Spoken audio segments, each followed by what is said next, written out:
Selamat pagi saudaraku sekalian. Tuhan baik, Tuhan berkati kita semua, amin. Ini hari yang luar biasa, hari yang memberkati kita. Kita punya kesempatan sebelum kita menerima banyak dari Tuhan, punya kesempatan untuk memuji Dia, memuliakan Dia, meninggikan Dia, amin. Mari bangkit berdiri saudara. Haleluya. Hari ini saya nggak bisa bilang ada calon pendeta baru di depan, tetapi harapan saya, ayo duduk maju ke depan begitu. Apalagi spesial hari ini, Pastor Yesi dan Ibu Neni melayani di Every Nation Manado. Mereka kerja keras, saya tahu dari hari Jumat, Sabtu, Minggu, hari ini khotbah di Manado. Jadi mereka tidak ada di Jakarta. Kemudian Pastor Edi Petra dengan Ibu Lilia mendampingi tim anak-anak student kita yang ikut Unite Conference di Kuala Lumpur. Begitu, jadi saya bermohon banget, terima kasih Pak Alim, Ibu Isti, walaupun kedepannya kalau mau jadi hamba Tuhan, kita mengalir saja Pak. Pak Roy bisa maju ke depan juga Pak, silakan, supaya seimbang, oke? Karena sebetulnya tidak ada kursi untuk pendeta, begitu ya. Oke, mari kita bersuka cita di dalam, kita berdoa terlebih dahulu. Tuhan terima kasih untuk family, spiritual family gathering ini, fellowship ini. Kami mau memulai dengan memuji Engkau, meninggikan nama-Mu Tuhan. Biar roh pujian penyembahan turun di tengah-tengah kami, memenuhi kami secara berlimpah. Biarlah sukacita Tuhan memenuhi kami semua. Di dalam nama Tuhan Yesus, haleluya. Amin. Sukacita Tuhan, biarlah memenuhi kita semua. Amin. Mari kita naikkan pujian penyembahan. Mari kita puji Tuhan.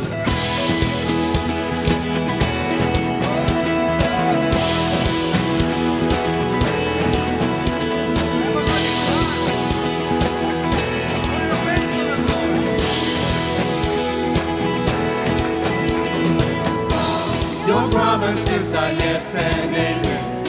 Every one of them is true. I will trust and put my hope in you. All my life is found in you. I've got joy. I've got joy like a river, joy like a river in my soul. I've got joy. I've got joy like a river, joy like a river in my soul. Makes me whole. Yeah.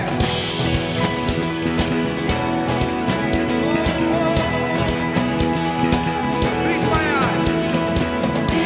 My eyes upon your faithfulness. I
setiap belenggu. Darahmu sucikanku, karena kasihmu salibmu bebaskanku dari setiap belenggu. Darahmu sucikanku, karena kasihmu, oh oh, karena kasihmu, karena kasihmu.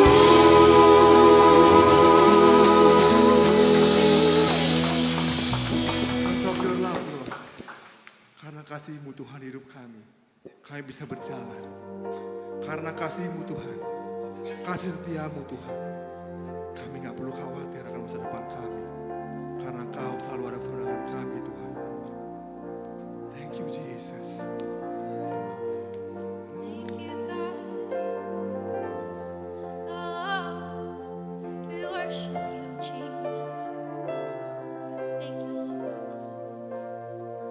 The precious fountain from Calvary's mountain, flowing down to you and I.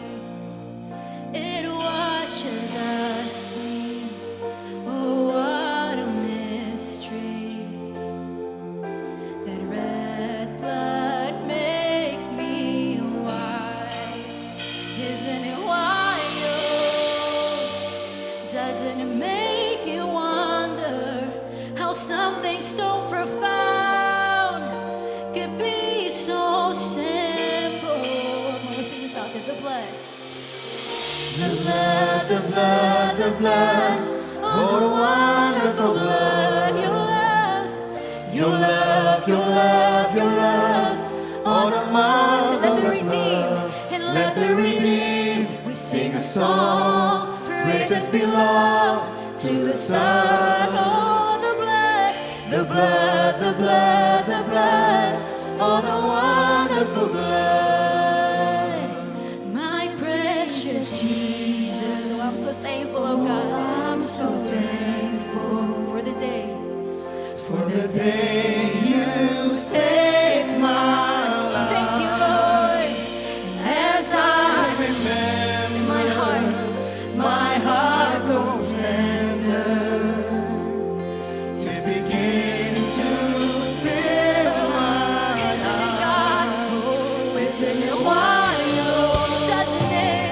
doesn't it make you You something so profound, how something so profound could be so simple. isn't it wild, Isn't it wild? doesn't it make you something so divine, How something so divine could be so simple. the blood, The blood, the blood, the blood, oh the wonderful blood. oh your love Jesus, Your love, oh the marvelous love, oh the marvelous let the redeemed, and let the redeemed, we sing a song, praise your name Jesus, the blood, the blood, the blood, the blood.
sukacita dan pujian kami Tuhan. Karena Kau layak Tuhan. Karena Kau layak. Haleluya. Haleluya. Haleluya.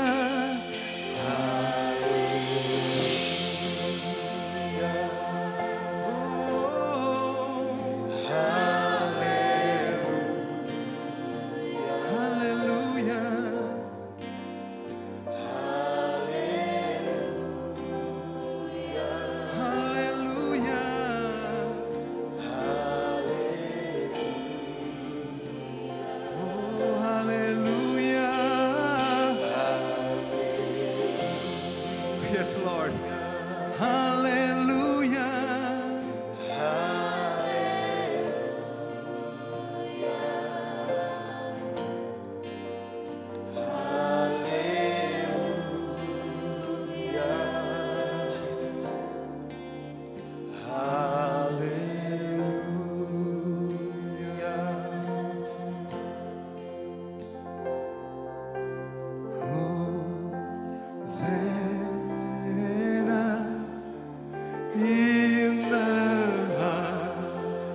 Alkitab. Biarlah Engkau Raja kami, Yesus Kristus Tuhan, ditinggikan, dimuliakan, dihormati. Dan kami meninggikan dan memuliakan nama-Mu Tuhan. Di dalam setiap keadaan. Di dalam pujian penyembahan ini kami meninggikan dan memuliakan Tuhan. Di dalam kehidupan sehari-hari kami memuliakan dan mengagungkan Tuhan. Di dalam kemenangan dan keberhasilan yang kami alami, kami mau memuliakan dan mengagungkan Tuhan. Di dalam penderitaan, di dalam tantangan, bahkan di dalam kejatuhan kami juga tetap mau meninggikan dan memuliakan Tuhan karena Engkaulah Raja kami. Engkaulah Raja kami, terpujilah Engkau Tuhan Allah kami. Kami angkat tinggi nama-Mu, Engkau tinggi, Engkau mulia, Engkau agung, haleluya. Pujilah nama-Mu Tuhan Allah kami. Di dalam nama Tuhan Yesus Kristus, haleluya. Amin, amin, amin, amin. Amin. Silakan duduk saudaraku, selamat hari Minggu sekali lagi bagi saudara yang baru pertama kali hadir atau baru kedua kali hadir, kami menyambut saudara di dalam keluarga rohani ini. Amin. Kita masuk dalam seri iman saudara. Minggu lalu kita sudah mulai, Pak Yesi dan Pak Petra. Bicara mengenai iman ini bicara mengenai sesuatu yang menggairahkan, sesuatu yang membangkitkan semangat. Kita bicara mengenai iman terutama dihubungkan dengan realita kehidupan. Ini juga merupakan sesuatu yang menantang saudara. Apakah setiap hal yang saudara imani terjadi di dalam hidup saudara? Gimana? Ada yang berani jawab gak? Atau banyak sekali pergumulan-pergumulan yang berbicara dengan iman. Setiap kali kita mendengar firman mengenai iman, kita bisa dibangkitkan, kita bisa dibangun. Kita bisa pulang dengan betul-betul saya mengalahkan dunia, saya mengalahkan tantangan hidup saya, begitu ya.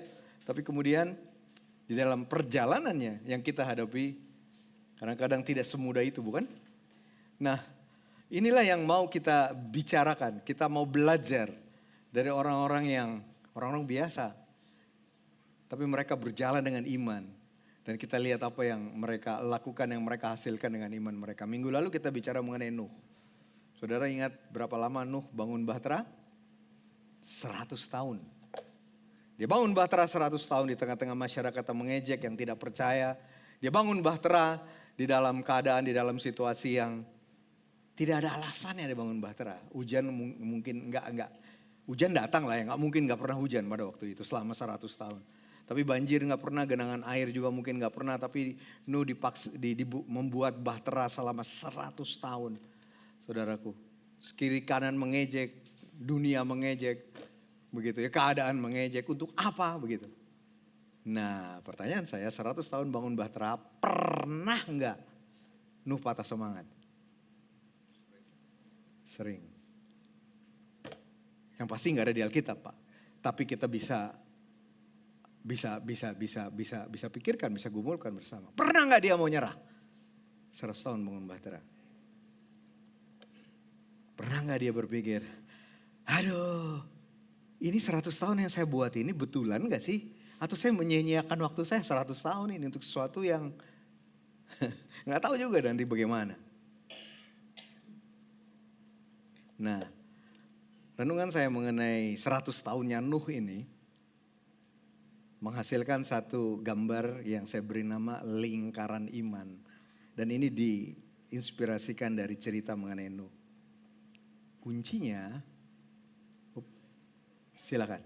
Kuncinya adalah Kejadian 6 ayat 9 dikatakan Nuh hidup bergaul dengan Allah. Nah kata bergaul dipakai, bahasa Inggrisnya saya pakai kata get along. Tapi Nuh bergaul dengan Allah, artinya hubungan dua arah.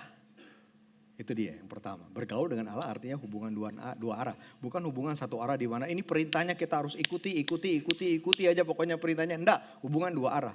Kita melakukan firman, kita mendengar, kita membaca firman, tapi kita juga berbicara kepada Tuhan. Kita mendengar apa yang Tuhan katakan. Itulah bergaul dengan Allah, hubungan dua arah. Dan bergaul dengan Allah juga menggambarkan adanya hubungan yang dinamis, hubungan yang hidup, hubungan yang aktif. Saudara ingat Allah kita bukan seperti patung. Patung punya mulut nggak bisa bicara, patung punya mata nggak bisa lihat, patung punya telinga nggak bisa dengar, patung punya tangan nggak bisa menolong. Tapi Allah kita adalah Allah hidup.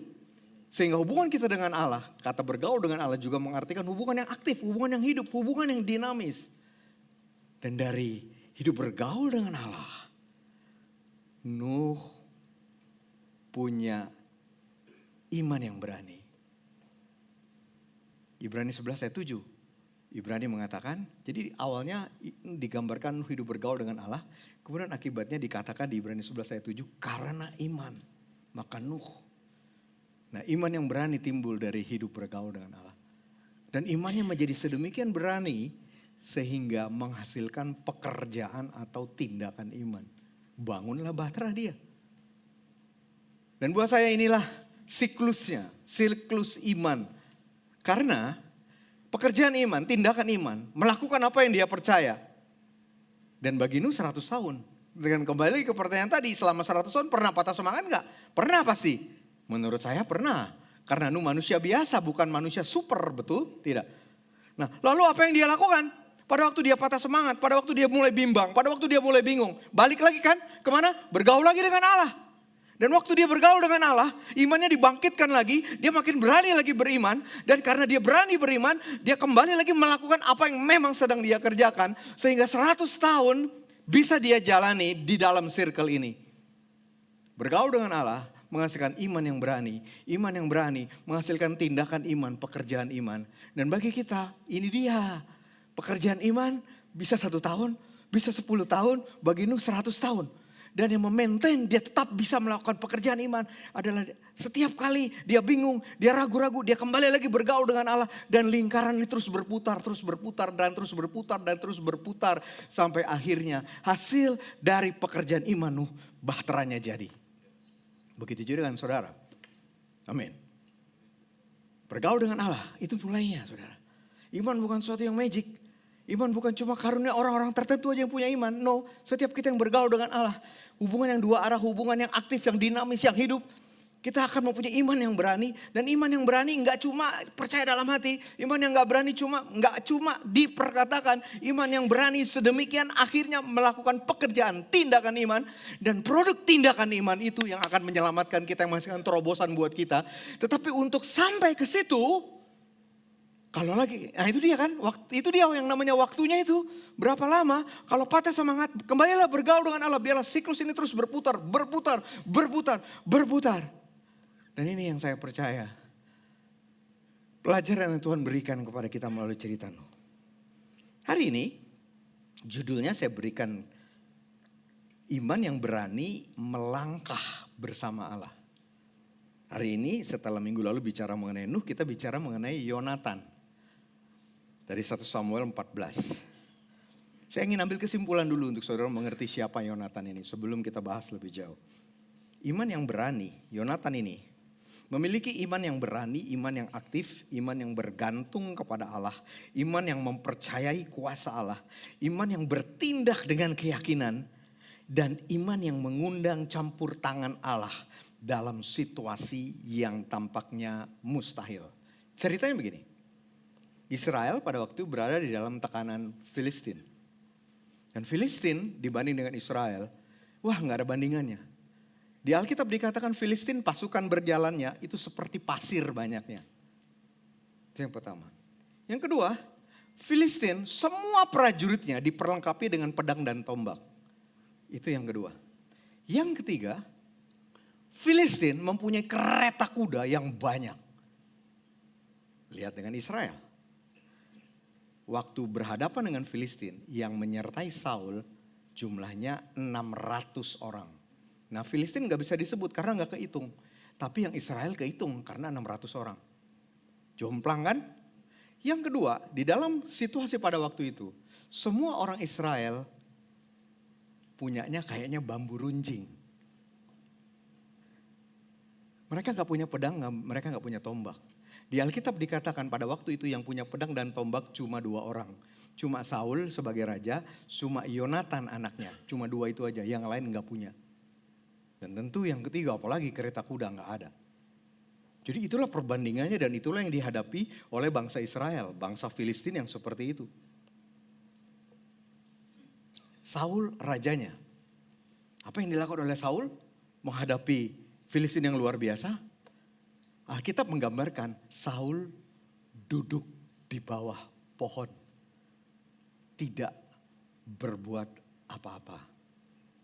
Yang bahasanya Saul pasif menghadapi keadaan itu. Beda antara pasif dengan sabar. Oke? Beda antara pasif dengan sabar menantikan Tuhan datang. Kelihatannya tidak buat apa-apa tapi beda, saudaraku. Dan yang digambarkan di sini jelas bukan Daud sabar menunggu. Nah, dia pasif. Diam di bawah pohon, nggak tahu mau berbuat apa, bingung dengan situasinya. Dan sebetulnya di Alkitab digambarkan 2 kali kejadian ini terjadi. Nanti ya, ini dulu yang kita lihat. Saul begitu pasif, diam aja. Nah, akibat Saul pasif apa, saudara? Akibatnya 2. Yang pertama tentaranya. Lihat pemimpinnya pasif, tentaranya gimana? Takut dong. Gemeter dikatakan. Gentar. Wah, rajanya nggak bikin apa-apa. Rajanya nggak tahu mesti buat apa. Bahkan di situ dikatakan banyak orang-orang tentara yang bersama-sama Saul tadinya udah pergi kabur, saudara. Melihat pemimpinnya begitu pasif, nggak berani berbuat apa-apa. Tetapi somehow ada golongan orang kedua. Ada yang namanya Yonatan. Yang melihat kepasifan ayahnya. Yonatan bilang nggak bisa begini. Kita punya Allah. Kita nggak bisa diem aja, kita nggak bisa dikuasai oleh ketakutan. Saudara, pasif itu berarti keadaan yang sulit, keadaan yang berat, pressure itu menekan kita betul-betul ada di bawahnya, di dalam kendalinya. Itu kenapa Saul itu walaupun pasif, saya rasa dia itu lumpuh sebetulnya, udah nggak tahu mau bikin apa. Bahkan jalan aja mungkin nggak bisa, makan juga mungkin nggak bisa. Orang yang dikuasai, dikendalikan, ditekan oleh kesulitan yang besar, oleh masalah yang besar, hasilnya pasif. Tetapi somehow ada orang yang namanya Yonatan. Situasinya sama, musuhnya sama, tetapi dia tidak dikendalikan, dia tidak dikuasai, tidak ditekan oleh masalah yang begitu besar itu. Dan dia bisa lihat, nggak bisa begini dong. Kita harus melakukan sesuatu. Dan itu kenapa kemudian Yonatan pergi diam-diam. Dia ajak budaknya, dia pergi diam-diam, dia bilang ayo kita ke pos. Salah satu pos orang Filistin itu, di dalam pos itu digambarkan ada 20 orang. Kita pergi ke situ, lalu kita lihat nih. Nanti Tuhan mau kita buat apa di situ. Kita nggak bisa terus pasif. Begitu ya. Nah, cerita Yonatan dengan Filistin ini bagi saya sama persis dengan cerita Daud dengan Goliat. Sama persis. Dan sayangnya, Saulnya juga sama. Cerita Yonatan dengan Filistin ini terjadi lebih dulu. Setelah ini, nanti endingnya kita lihat kan. Tapi setelah cerita ini, Saul berada di dalam situasi yang sama, tetapi sekarang ada Goliat. Gitu. Ya, jadi yang dihadapi Yonatan dan yang dihadapi Daud sama. Yonatan menghadapi Filistin, Daud menghadapi Goliat. Sama-sama masalah, persoalan, problem yang begitu besar. Yang dengan kekuatan sendiri nggak bisa dah pasti. Udah pasti nggak bisa. Mau pakai hikmat, mau pakai kemampuan, mau minta tolong orang. Nggak bisa karena begitu besar. Dan Saul meresponi 2 situasi ini persis sama. Ya kok tapi nggak belajar gitu loh ya. Karena yang kejadian Filistin duluan. Dan kemudian Saul melihat bagaimana Tuhan menolong nanti. Mestinya yang kedua waktu cerita Goliat udah belajar lah gitu ya. Kalau saudara perhatikan di Alkitab itu beda beberapa pasal. Somehow dicerita mengenai Goliat sama juga. Saul ngapain? Duduk. Takut, bingung, mau ngapain saudaraku. Makanya Saulnya bingung, prajuritnya lebih bingung lagi. Lebih takut lagi saudara. Yonatan menghadapi Filistin. Daud menghadapi Goliat. Saudara dan saya, kita juga bisa ada di dalam posisi ini. Filistinnya beda lah ya. Goliatnya pasti beda ya. Tapi itu berarti apapun masalah, tantangan, persoalan, sakit, penyakit atau apapun juga yang jauh lebih besar dari kemampuan kita untuk menanggungnya. Tinggal pilihan kita mau jadi kayak Saul yang kita berada di bawahnya, kita lumpuh berada di bawahnya. Saudara, saya mau jujur kepada saudara beberapa hari terakhir ini. Beberapa hari yang lalu saya sempat ada dalam keadaan begitu. Saya sempat ada di dalam keadaan saya merasa ada satu masalah yang begitu besar tuh saya nggak mampu, saya nggak berdaya, saya Duduk, diam. Sampai kemudian Tuhan menghardik saya melalui firman yang saya siapkan. Begitu, kamu tidak harus bisa jadi seperti Saul, kamu bisa seperti Yonatan. Kamu tidak harus seperti Saul, kamu bisa seperti Daud. Saudara, saya mau katakan kepada saudara, jangan izinkan kita berada di bawah kendali tekanan yang begitu besar. Walaupun memang tekanannya besar, saya tidak katakan kecil. Tetapi jadilah seperti Yonatan, jadilah seperti Daud. Kita bisa, saudaraku, waktu kita keluar dari situ, ada anugerah Tuhan untuk itu. Nah, 1 Samuel 14 ayat 6, ini baru masuk ke cerita Yonatan. Jadi melihat keadaan itu, oh by the way, itu keadaannya berlangsung, kalau saya lihat di komentar ya, 2 minggu itu keadaan begitu.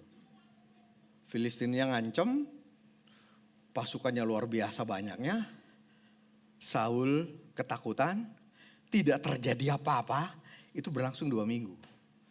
Makanya saya rasa setelah 2 minggu habislah kesabarannya Yonatan yang penuh dengan iman ini. Akhirnya Yonatan bilang begini, kepada hambanya yang membawa senjatanya dia. Ayo, mari kita melintas ke pasukan, jaga orang-orang tak bersunat itu. Orang Filistin maksudnya. Ayo kita samperin yuk, kita bikin gara-gara yuk. Kita samperin posnya itu. Nah, mungkin Tuhan akan bertindak untuk kita, kata Yonatan. Dia pakai kata mungkin. Gitu. I wish kata mungkinnya gak ada, jadi lebih gampang khotbahnya. Tapi kata mungkin ini ada untuk menggambarkan bahwa Alkitab tahu kenyataan hidup kita. Bahwa ini gak mungkin kebetulan pakai kata itu. Saya berusaha, wah mungkin pakai cari dalam bahasa Inggris. Katanya bukan mungkin, ini bahasa Indonesia aja yang salah. Bahasa Inggrisnya katanya mungkin juga. Mungkin kita lihat bahasa aslinya lah, walaupun saya gak ahli di situ ya. Mungkin kata-kata mungkin ini gak ada, kata mungkin juga ada. Jadi gak kebetulan. Tapi ini yang dikatakan oleh Yonatan.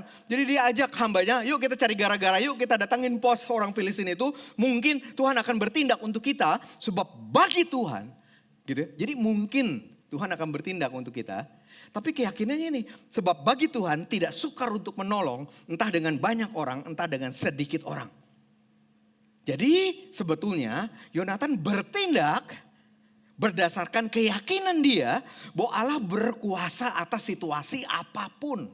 Bahwa Yonatan memperlihatkan dia tidak berada di bawah intimidasi. Dia tidak di bawah tekanan musuh. Dia tidak berada di bawah keadaan yang memang berat, yang memang besar. Tapi dia tahu bahwa Allahnya berkuasa. Allahnya punya kemampuan untuk mengalahkan semua ini. Balik lagi seperti Yonatan. Apa Filistin di dalam hidup saudara? Bisa jadi tantangan, problem, tekanan yang kelihatannya mustahil lah untuk dikalahkan. Mungkin kesulitan keuangan yang awalnya sedikit tapi sekarang besar banget. Mungkin masalah kesehatan yang awalnya gak kelihatan tapi kok ternyata sakitnya serius. Mungkin masalah hubungan di dalam keluarga, hubungan satu sama lain. Yang makin lama kok kelihatannya makin jauh untuk pemulihan. Atau apapun juga saudaraku. Iman memampukan kita. Iman yang berani. Ingat siklusnya tadi ya. Bergaul dengan Tuhan. Hasilkan iman yang berani. Memampukan kita melangkah menghadapi tantangan itu. Karena kita menghadapinya bersama Tuhan. Melangkah dengan iman di tengah kemungkinan. Kemungkinan. Itu dia tadi kata-katanya. Kemungkinan, bukan kepastian, kemungkinan. Nanti kita akan bahas sedikit lebih jauh mengenai kata mungkin ini. Ciri iman yang berani. Iman yang berani kita belajar dari Yonatan. Iman yang berani adalah memulai langkah dalam kemungkinan. Ini kebaktian pertama salah, saya pakai kata ketidakpastian. Makanya saya suruh ganti tadi. Gak cocok ketidakpastian. Kalau pakai kata ketidakpastian, no, bukan itu. Tapi kemungkinan, karena Alkitab bilang begitu, di dalam kemungkinan. Jadi iman yang berani memulai langkah dalam kemungkinan. Mungkin ditolong, mungkin enggak. Mungkin berhasil, mungkin gagal. Begitu enggak? Iman yang berani memulai langkah dalam kemungkinan. Nah, jadi Yonatan diam-diam dia ngasih pengetahuan bapaknya kan. Karena kalau dia kasih tahu bapaknya udah pasti gak dikasih. Betul gak? Jadi Yonatan tanpa pengetahuan Saul berinisiatif menyerang pos Filistin bersama hambanya ini. Dan di dalam pos itu nanti dikatakan 20 orang kira-kira. 2 orang lawan 20 orang. Yonatan tidak memiliki kepastian bahwa dia pasti menang. Betul. Karena pakai kata mungkin kan? Tetapi dia percaya dengan kata-kata ini. Mungkin Tuhan akan bertindak untuk kita. Jadi iman Yonatan didasarkan pada keyakinan akan kuasa Tuhan, akan kasih karunia Tuhan. Bukan pada kekuatan manusia. Bukan pada kekuatan dia.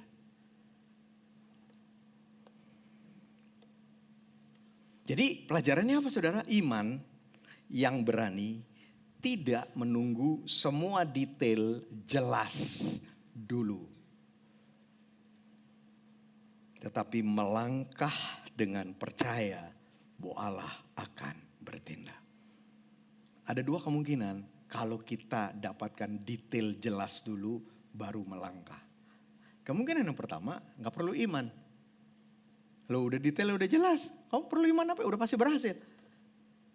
Kemungkinan yang kedua nggak jadi melangkah.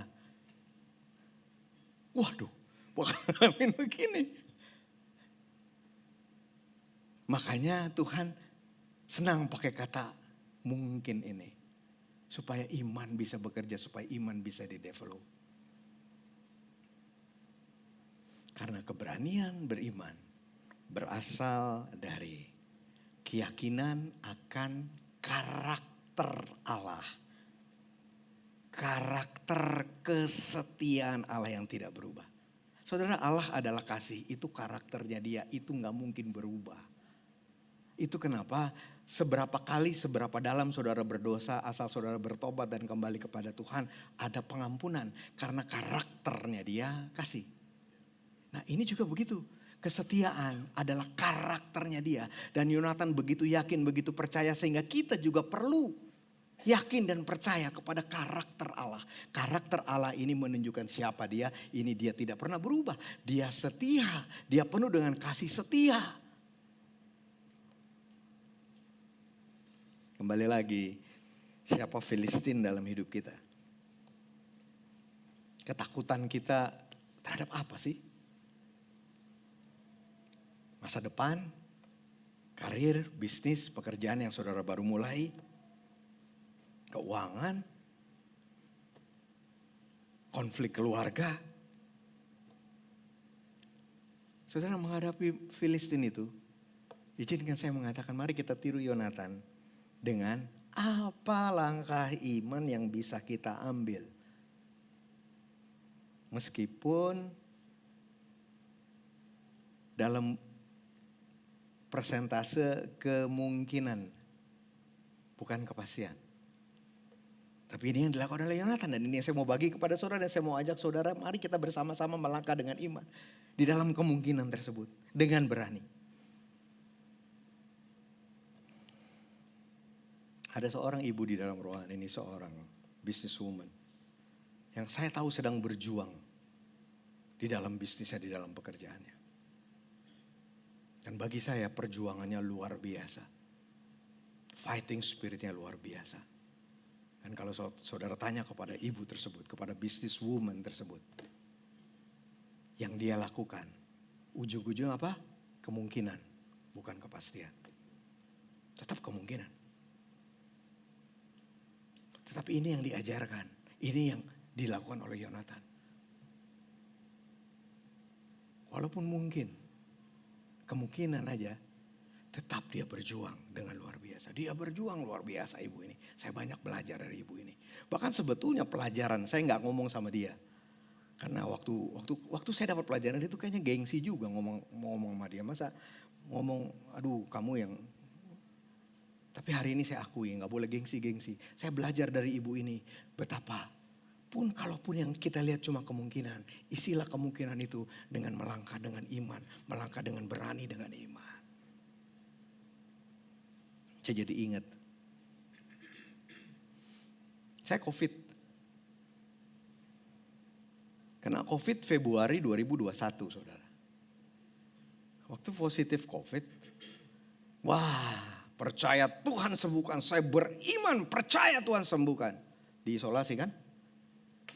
Sendirian di kamar. Percaya Tuhan sembuhkan saya nggak akan masuk ke rumah sakit. Tuhan sembuhkan. Makin lemah keadaan saya. Makin lemah keadaan saya. Makin lemah keadaan saya. Sampai akhirnya dengan baju astronotnya istri saya masuk ke dalam. Dia tarik saya keluar dari kamar. Dia bawa saya ke mobil. Dan saya lihat ada beberapa orang di mobil itu yang juga pakai baju astronot. Bawa saya ke rumah sakit. Dan saya harus terima kenyataan sampai di rumah sakit. Paru-paru saya dua-duanya hancur. Fibrosis jaringan ikat dua-duanya. Saturasi saya 80. Dan tempat saya adalah di ICU. Dibawalah saya ke ICU. 10 hari saya di ICU, 3 minggu total di rumah sakit. Jadi iman kan? Imannya gak masuk rumah sakit, imannya mujizat waktu isoman itu sembuh. Begitu. Ada orang yang lebih beriman walaupun pakai baju astronot. Saya menghargai istri saya. Saudara, bagi suami saudara mengerti ya, istri itu di dalam situasi tertentu bisa begitu perkasa, begitu hebat ya. Enggak ya? Iya kan? Iya loh, saya lihat istri saya dengan baju astronotnya itu waktu masuk. Enggak kasih pilihan ke saya. Enggak nanya ke saya, dia tarik aja saya. Pokoknya kamu ikut, begitu dibawalah saya ke rumah sakit. Selesai 3 minggu. Negatif kan? Pulang saya ke rumah. Saturasi 88. Terus dokternya bilang begini sama saya. Bapak paru-parunya gak bisa pulih. Karena udah jaringan ikat dua-dua, udah hancur Pak. Terimalah kenyataan Bapak akan hidup dengan saturasi paling tinggi 90. Jadi Bapak ini basically punya paru-paru orang yang sangat tua. Nggak usah pusing dengan badan Bapak, akan menyesuaikan dengan sendirinya. Yang lebih penting secara mental Bapak mesti bisa terima kenyataan. Paru-paru Bapak bukanlah paru-paru orang seumur Bapak, tapi orang yang sangat tua. Saya pulang ke rumah. Pilihannya mau apa? Tidur-tidur? Menyesali keadaan, memandangi tabung oksigen yang begitu banyak. Saya tinggal di apartemen, saudara tahu di apartemen saya yang kecil, ada 6 tabung oksigen.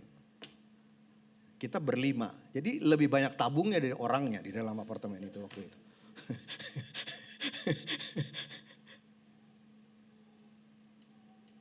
Tapi beriman dong, betul gak? Saya diajar untuk beriman, mempercayai Tuhan. Datang ke Tuhan kan, nangis sama Tuhan. Sama nangis sama Tuhan menghasilkan iman. Sama iman itu membuat saya, udah saya jalan deh di bawah. Ada jogging track di apartemen saya. Saya jalan pagi di jogging track. Dengan menyeret, narik tabung oksigen. Karena saya harus gunakan tabung oksigen 24 jam. Dan sekarang saya baru realize, rupanya itu tindakan saya. Iman. Bukan cuma percaya, tapi saya turun, saya tarik tabung oksigen, jalan di bawah. 20 menit, aduh. Tapi lama-lama bisa 20 menit, bisa 30 menit.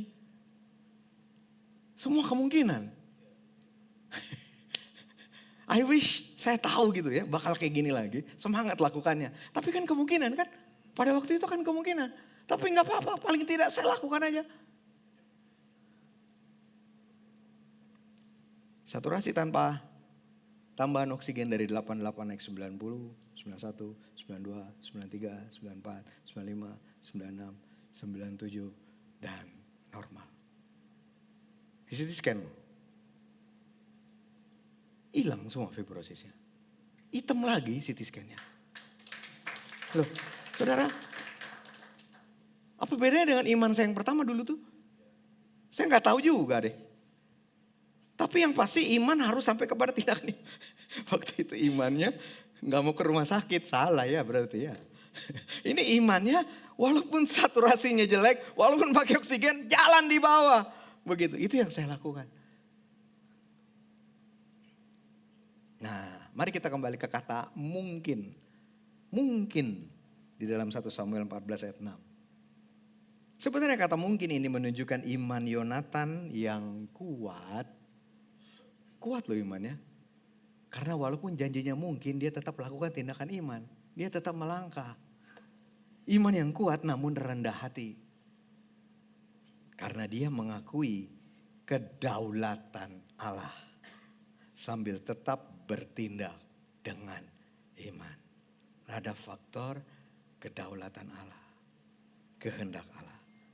Jadi sikap Yonatan ini tidak hanya percaya pada kuasa Allah, tapi dia juga menghormati, dia juga memperhatikan kehendak Allahnya bagaimana. Yonatan menunjukkan bahwa iman yang berani membuat kita ini berani melangkah di tengah kemungkinan. Sekali lagi saya mau katakan kepada saudara, iman yang berani membuat kita berani melangkah di dalam kemungkinan. Itu yang kita belajar dari Yonatan. Mungkin dalam cerita hamba Tuhan yang lain, dalam cerita orang yang lain mungkin kita melangkah di dalam kepastian, saya tidak tahu. Pokoknya di dalam Yonatan, cerita Yonatan, kata-katanya adalah imannya begitu berani sehingga dia tetap berani melangkah walaupun yang ada di depan dia kemungkinan. Dengan mempercayakan hasilnya kepada Tuhan.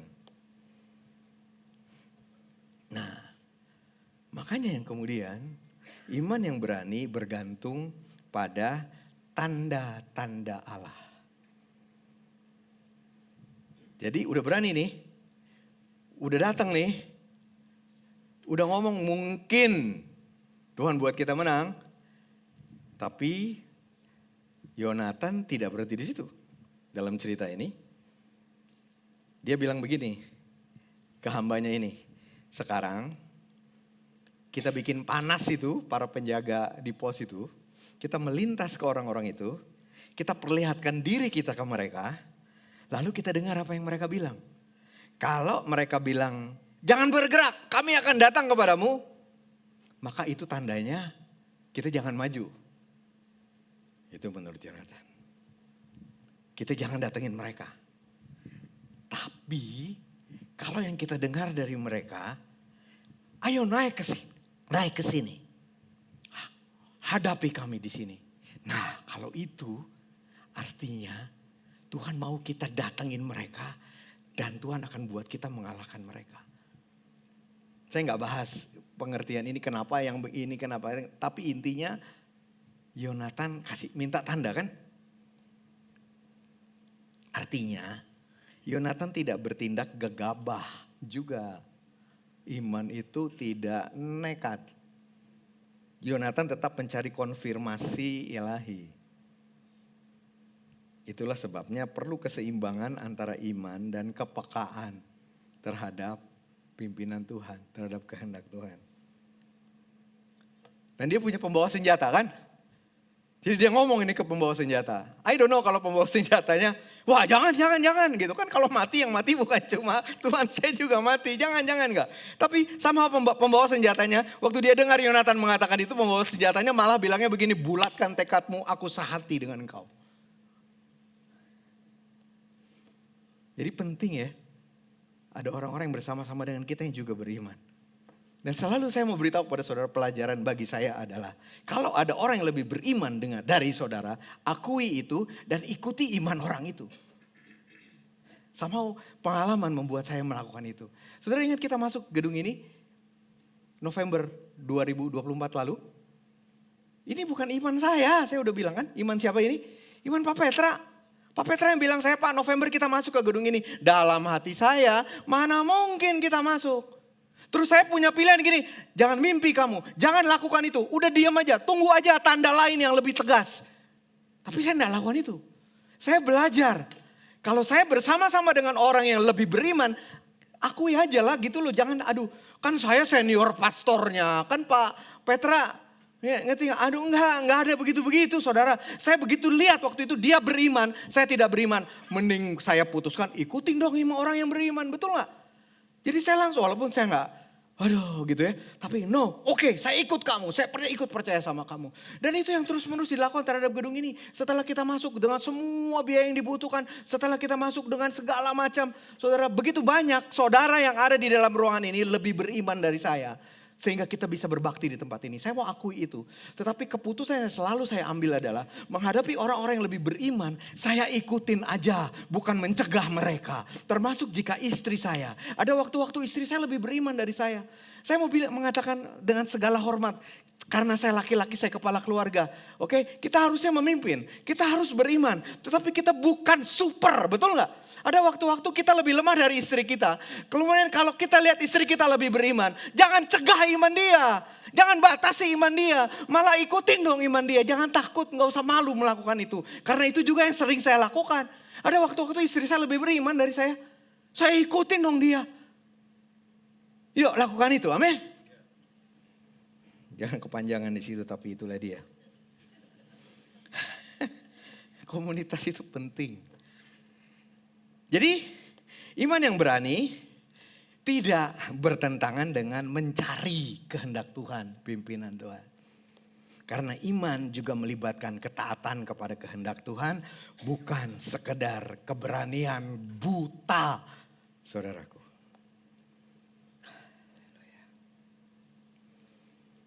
Jadi ayo kita cari pimpinan Tuhan.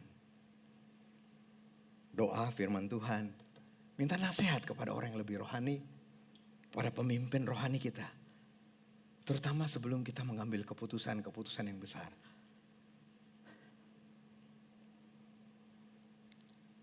Dan hidup bersama-sama dengan orang yang mendukung kita dalam iman. Dalam komunitas, dalam life group. Seperti Yonatan tuh gak sendirian. Dan yang membawa senjata itu punya peran signifikan. Bukan cuma bikin dia gak berat. Bukan cuma bawain senjata dia. Tapi saya percaya waktu pembawa senjata itu bilang, bulatkan hatimu, aku mengikuti engkau. Aku setuju dengan engkau, itu membangkitkan Yonatan juga, saudaraku. Dan yang terakhir, iman yang berani mengundang campur tangan Allah. Yonatan dan pembawa senjatanya membunuh 20 orang itu. Ini juga udah pasti pekerjaan Tuhan, betul ya? Saya rasa bukan cuma kehebatan dia, 20 orang itu mati gitu loh.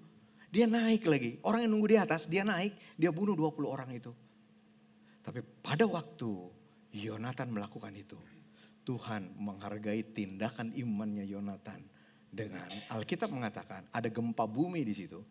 Alkitab mengatakan kejadian itu membuat gemetar pasukan Filistin yang seperti pasir itu. Dan apa yang Yonatan lakukan diikuti dengan orang Filistin yang begitu banyak itu. Mulai saling bunuh satu sama lain. Dan itulah pekerjaan Tuhan. Kenapa Tuhan gak lakukan sebelumnya? Tuhan lakukan dulu, jadi imannya Yonatan bangun. Ayo deh sekarang Tuhan udah kerja kok. Sama aku enggak tuh? Yonatan duluan, begitu Tuhan lihat iman Yonatan, begitu Yonatan melakukan, Tuhan backup itu. Tuhan melanjutkan pekerjaan yang lebih besar yang gak bisa dilakukan oleh Yonatan, saudaraku. Dan dalam cerita ini, begitu kejadian itu terjadi, chaos itu terjadi. Dan Saul di tempat duduknya dia mulai lihat ada chaos di sana. Bahkan Saul sempat begini, dia panggil dulu penglihat, jelasin dulu apa yang terjadi. Tapi yang ngelapor dia, mata-mata dia bilang, itu betul-betulan itu chaos mereka. Sehingga akhirnya Saul tidak punya pilihan, udah berhenti. Dia ajak semua pasukan, akhirnya seluruh Israel ikut menyerbu orang Filistin. Dan waktu mereka menyerbu mereka ini loh yang lihat orang Filistin saling bunuh satu sama lain. Iman satu orang menggerakkan Tuhan. Iman satu orang menggerakkan semua orang di sekelilingnya. Sampai semuanya akhirnya bersama-sama juga beriman. Bersama-sama dengan Yonatan.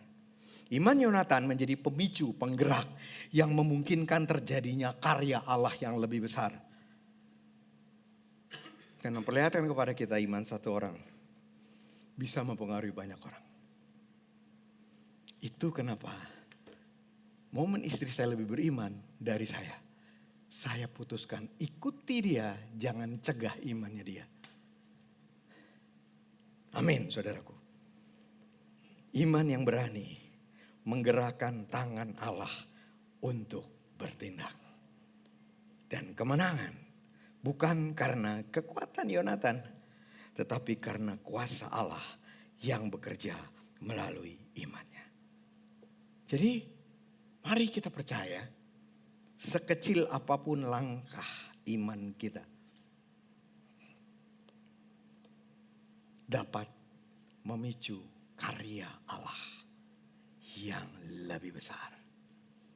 Di dalam menghadapi tantangan hidup kita, di dalam keluarga kita, dalam keuangan kita, dalam apapun area kehidupan kita. Karena itu, Tuhan, aku berdoa biar kami meresponi firman ini dengan iman, dan pada waktu kami bergerak dengan iman, Engkau campur tangan, Engkau turun tangan, Engkau melanjutkan iman yang kami lakukan itu. Di dalam nama Yesus. Dalam nama Yesus. Oke, temanya iman yang berani melangkah bersama Allah. Sebagai kesimpulan, melangkah dalam kemungkinan, bukan kepastian sekali lagi, tetapi dengan keyakinan pada kuasa Allah. Iman yang berani melangkah bersama Allah berarti mencari pimpinan Allah agar kita bertindak sesuai kehendak Allah. Dan yang terakhir, iman yang berani melangkah bersama Allah mengundang campur tangan Allah yang membawa kita kepada kemenangan. Amin. Seperti Yonatan, Allah tidak dibatasi dengan jumlah orang atau sumber daya yang kita miliki. Percayalah bahwa bagi Tuhan tidak ada yang mustahil. Menyelamatkan, memberi jalan keluar, melakukan terobosan, memberikan kemenangan kepada kita.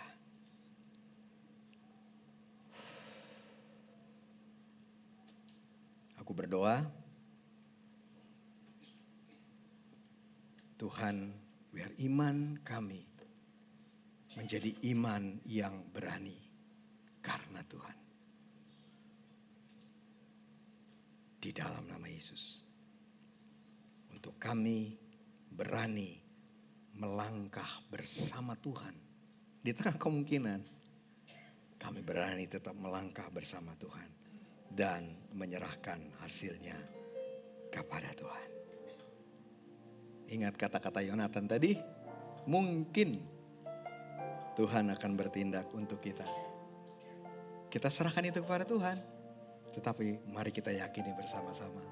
Sebab bagi Tuhan tidak sukar untuk menolong dengan banyak orang ataupun dengan sedikit orang. Di dalam nama Yesus, biar perjalanan kami ke depan menjadi petualangan iman yang menggairahkan. Yang penuh dengan manifestasi karya Allah di dalam hidup kami. Akhirnya di tengah-tengah tantangan pergumulan kami, biarlah cerita hidup kami menjadi cerita hidupnya Tuhan. Your story di dalam hidup kami. Di dalam nama Tuhan Yesus. Amin. Amin, amin. Silakan.